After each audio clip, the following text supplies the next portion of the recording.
বাড়ির পাশেই বাঁশঝাড়, কঞ্চির ডগায় ডগায় ঝুলছে বাঁশফুলের বীজ। সংসারের খাবারের চাহিদা পূরণে ধানের বিকল্প হিসেবে বাঁশফুলের বীজ থেকে দানা সংগ্রহ করে চাল উৎপাদন করছেন সঞ্জু রায়। দিনাজপুরের ফুলবাড়ী উপজেলার এলুয়ারি ইউনিয়নের পাকাপান গ্রামের কৃষক ছিমল রায়ের ছেলে সঞ্জু। প্রতিদিন বিভিন্ন বাগান থেকে বাঁশের ফুলের বীজ সংগ্রহ করেন সঞ্জু। বাপদাদার কাছে শোনা গল্পের অভিজ্ঞতাকে কাজে লাগিয়ে বের করেন চাল। তাতে মিটছে পরিবারের প্রয়োজন, বিক্রিও করছেন এই নতুন ধরনের চাল। চাউলের বদল বা 40 টাকা কেজি অনুযায়ী চালটা আমি বিক্রি করে দিচ্ছি আর কি, প্রায় 2 মনের কাছাকাছি। দেওয়ার পর সেই চাউলটা আমার 3 দিনের সেল হয়ে গেল আর কি, বিক্রি হয়ে গেল। হওয়ার পর সেই চাউল মানে আবার গ্যাঞ্জাম করে আমাদের বাড়ি আসে আর কি, পাড়া প্রতিবেশী বা বাড়ির লোক আসে আবার মানে গ্যাঞ্জাম লাগার পর সেই চাউল আমি আর দিতে পারি না। চাউল আমার শেষ হয়ে গেছে 3 দিনে। এখন আবার ওনাদের কাছে আমি সময় চাইছি 10 থেকে 12 দিন পরে আবার এই চাউলটা আমি মানে আর কি পরিষ্কার করে কুটের পর আমি আবার দিব আর। প্রক্রিয়াটি হলো বাঁশফুল থেকে বীজ বের করে পানিতে ধুয়ে পরিষ্কার করে নেওয়া, তারপর রোদে শুকানো। অবশেষে ধান কলে ছাঁটাই করে পাওয়া যায় অবিকল চালের মতো দানা। সঞ্জুর বাবা মা সহ পুরো পরিবার জড়িত এই কাজে। তারা বলছেন সাধারণ চালের ভাত, রুটি, পায়েসের মতোই এর স্বাদ। বাপ দাদারা কইলে বলে বাঁশের ফুল খাই, আর বাঁশের ফুল থেকে ধান হয়ে আমরা চাউল করে খাইছি, অনেক কুটে বাঁধা করে খাইছি, বহু লোক প্রতিপালন করছি, খাতে খুব সুস্বাদ।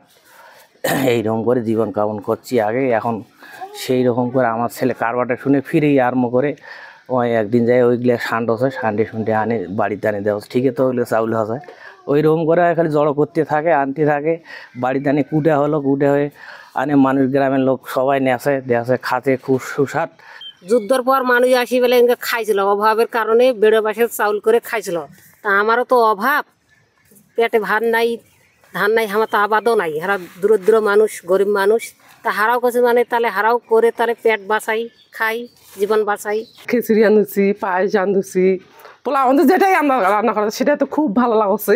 তখন হচ্ছে বাবা নতুন জিনিস একটা হচ্ছে, বাঁশ থেকে চাল হচ্ছে, চাল থেকে অনেক কিছু তৈরি আছে। আমরা আসলে খাইয়ে বা ইয়াও করে খুব খুশি আছি। যদি সরকার সাহায্য করে তাহলে ছেলেটা আরও যেখানে সেখানে বিদেশে আপনার রপ্তানি করতে পারবে। এই চালটা দেশেরও একটা সুনাম হবে। বিষয়টিকে প্রথমে ছেলে মানুষই ভাবলেও এখন ব্যাপক চাঞ্চল্য আশেপাশে। অনেকেই কিনে নিয়ে যাচ্ছেন এই বিরল চাল। সরবরাহ করতে হিমশিম অবস্থা সঞ্জুর। মানে আমার মিলে ধানটা নিয়ে গেছে, ধানটা নিয়ে যাওয়ার পরে উনি বলতেছে যে আমার ধান ভাঙে দেওয়া। তা আমি দেখিনি, আমি যা বড় বস্তা খুলে যখন মিলে দিব তখন দেখতেছি এটা কোন ধান, তখন এটা বাঁশের ধান। বাঁশের ধান কেমন, আমি তো একটা অবাগে হয়ে গেলাম, আমি তো জীবনে ভাঙি নেই। তারপরেও মিলে দিলাম, দিয়ে ধান ভাঙলাম, গুঁড়াও খুব সুন্দর হলো, চালও খুব সুন্দর হলো। চাল আমি নিজে মুখে দিলাম, খাতে সুস্বাদু লাগতেছে। আমরা পাশের বাড়ি মানে এখনও চালগুলো পাইনি, এমন অবস্থা, সবাই নিয়ে গেছে, এখন চাউল শেষ। কৃষিবিদরা বলছেন ধান ও বাঁশ একই প্রজাতি উদ্ভিদ বলে বাঁশের বীজ থেকে চালও পাওয়া যায়। এই চাল ধানের চালের মতোই পুষ্টি সমৃদ্ধ, এটা খাওয়াও যেতে পারে, এটা ভাত হিসেবে, নাস্তা হিসাবে বা অন্য যে কোনোভাবে এটা খাওয়া যেতে পারে। এটার পুষ্টিমান অত্যন্ত ভালো। 50-60 বছর পর অনেক সময় কোনো কোনো বাঁশ ঝাড়ে এই ধরনের ঘটনা ঘটে থাকে, অর্থাৎ ফুল ফল দেখা যায়।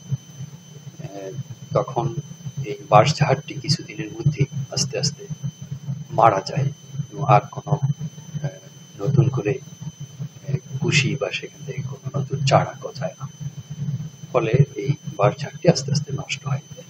তো এটি একটি বৈশিষ্ট্য, এটি একটি প্রাকৃতিক ঘটনা। সব জাতের বাঁশে ফুল আসে না, আর ফুল আসা মানে বাঁশের জীবনকাল শেষ। তাই এই চাল সম্ভাবনাময় নয়। চন্দন পাল, ডেস্ক রিপোর্ট, ATN নিউজ।